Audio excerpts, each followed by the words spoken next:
So I was watching a YouTube channel to find good debunking material the other day. It's called 3 Mormons. If they're watching, I want to deliver a message. Please turn your intro down and level it out with the rest of the audio. I don't want to get my eardrums blown out every time I watch a new video. But they did an interesting little segment on their show where they Googled, "Why are Mormons?" and then checked the most searched results. Then they answered the ensuing questions. So instead of debunking them this time, I decided I'd do the same thing on here. Let's take a look at the most commonly Googled questions about Jehovah's Witnesses and see if we can come up with some answers. Don't think you're getting out of it, 3 Mormons. I'm coming for you next. Okay, let's get into it.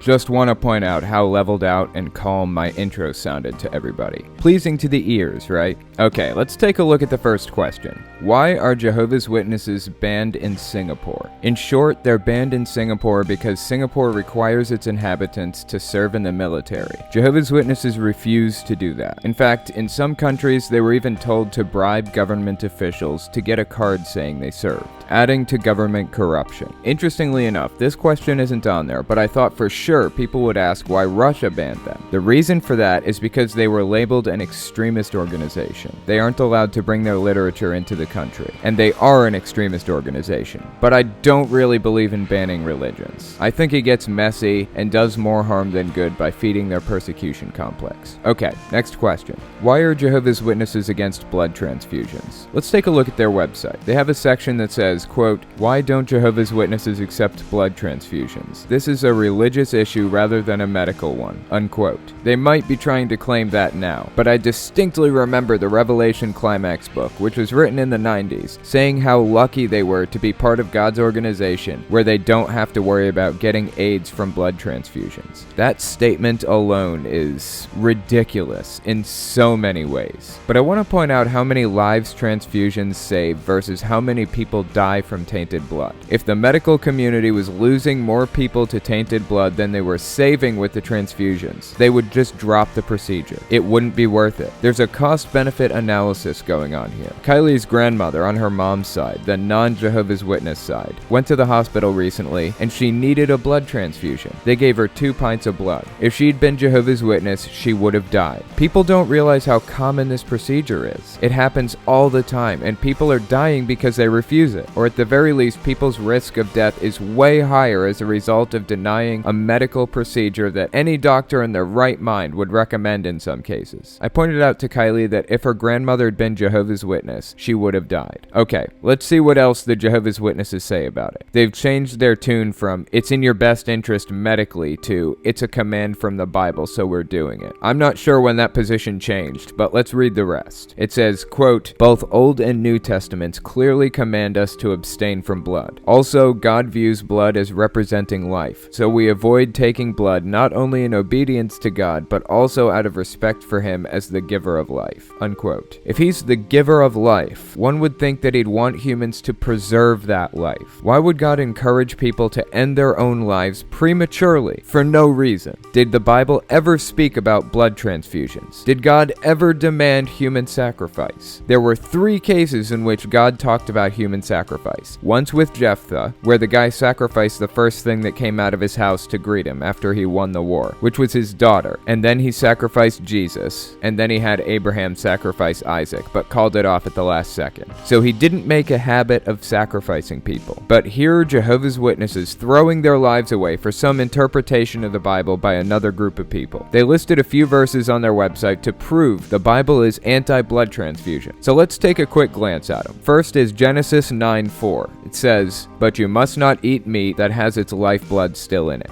Okay, not seeing anything about sacrificing yourself to God in that verse. I honestly always thought God valued life above all else, since he's the supposed giver of life. Maybe it's in another verse. Leviticus 17:10 says, "I will set my face against any Israelite or any foreigner residing among them who eats blood, and I will cut them off from the people." Still nothing about preserving human life by getting a transfusion. This sounds like it's just talking about people who don't bleed an animal out before eating it. Next verse they cite cite is Deuteronomy 12:23. But be sure you do not eat the blood, because the blood is the life, and you must not eat the life with the meat. So this one is saying not to eat meat without bleeding it out again. Not seeing a word about preserving human life through a medical procedure. And people who go through these procedures aren't eating or drinking blood anyways. They're getting it injected into their veins. Those are actually two different things. The next verse is Acts 15:28 and 29. For it seemed good to the Holy Spirit and to us to lay upon you no greater burden than these essentials, that you abstain from things sacrificed to idols, and from blood, and from things strangled, and from fornication. If you keep yourselves free from such things, you will do well. Farewell. End quote.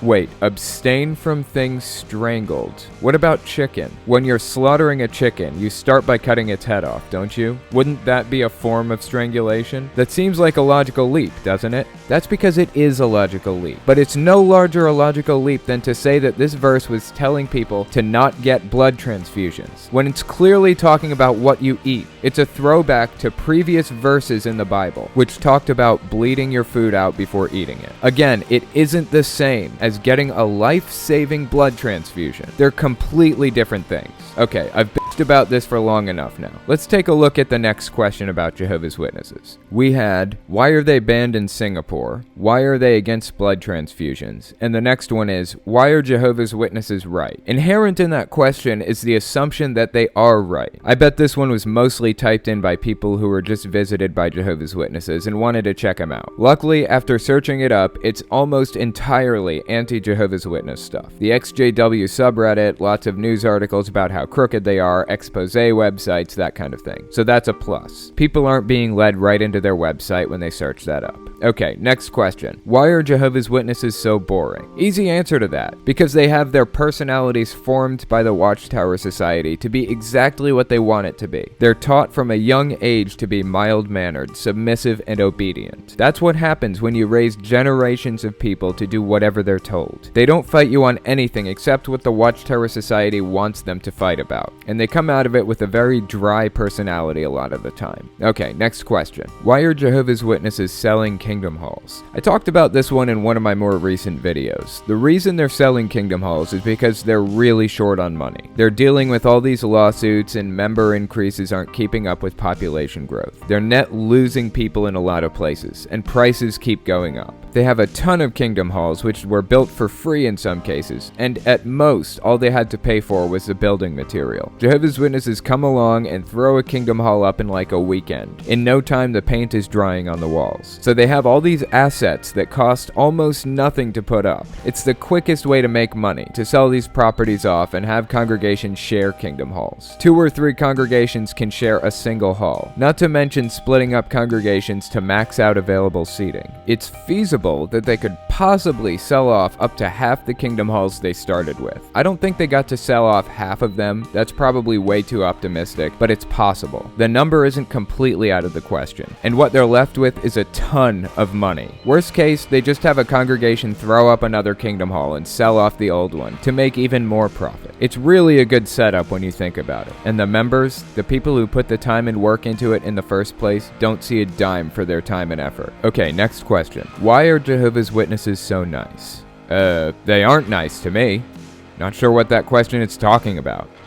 Oh, it's asking why they're so nice to prospective Jehovah's Witnesses. Okay, that makes more sense. Why are they so nice to people who they might be able to bring into the religion? They're nice to them because they love bomb people, a term used to describe a cult manipulation tactic to get people to feel like they're interesting, like they're the most important person on the planet, to make them feel like they're happy. Then they claim that they're so happy because they have the truth. It's a big circle, a big lie. In reality, it's because they're taught to put on this mask of faux happiness. If you aren't happy, then it's because you aren't living up to God's standards. The only way you're happy is if you're following the Bible, aka the Watchtower Society's rules. Next question is, why are Jehovah's Witnesses?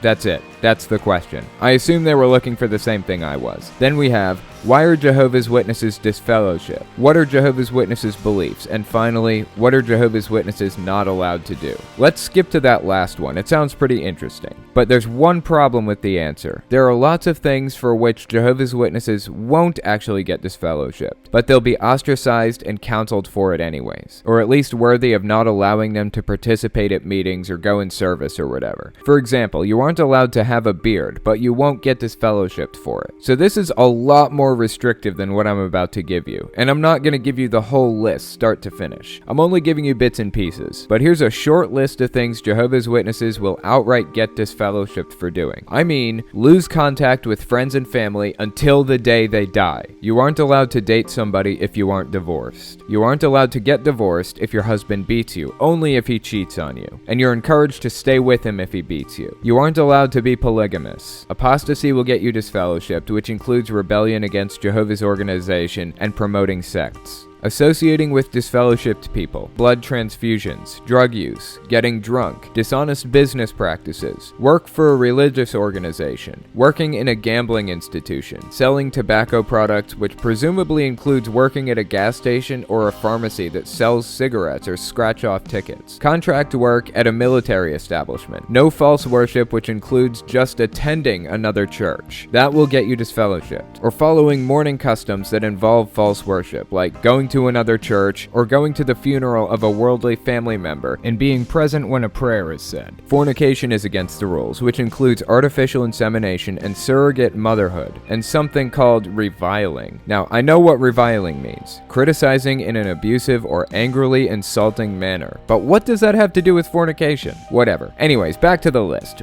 Fraud, gambling or related employment, gluttony, greediness, which includes gambling, extortion, or greed in relation to bride price. What? Greed in relation to bride price. I feel like I'm not reading this correctly. We've also got homosexuality, idolatry, which means keeping a cross pendant around your neck will get you disfellowshipped, loose conduct, which includes sexual perversion, transvestitism/sex change, disregard for Jehovah's moral standards, and disrespect or disregard or even contempt for standards, laws, and authority. Wow! Transvestitism! They must know that's a slur. They have to know that's a slur. That's called being trans or transsexual. Being a transvestite is enough to get you disfellowshipped. I swear these people are so ridiculous. By the way, loose conduct also includes disrespect to elders. So if an elder tells you to do something and you don't do it, even if there's no scriptural basis for what he wants you to refrain from doing, like if he tells you to shave your mustache or something, you can be disfellowshipped for refusing to do it. Or if you're being contemptuous in a judicial meeting when there's no proof of wrongdoing, you can be disfellowshipped just for having a bad attitude towards the elders. The list is a lot longer than that, and I'd like to go into it in more detail sometime, but I'll leave it there for now. That's all I've got for you guys. Follow me on Patreon, Discord, all social media, and check out my podcast on Sundays at 9 p.m. Eastern Time. Also check out my science channel and the secret link of the day. All links are in the description.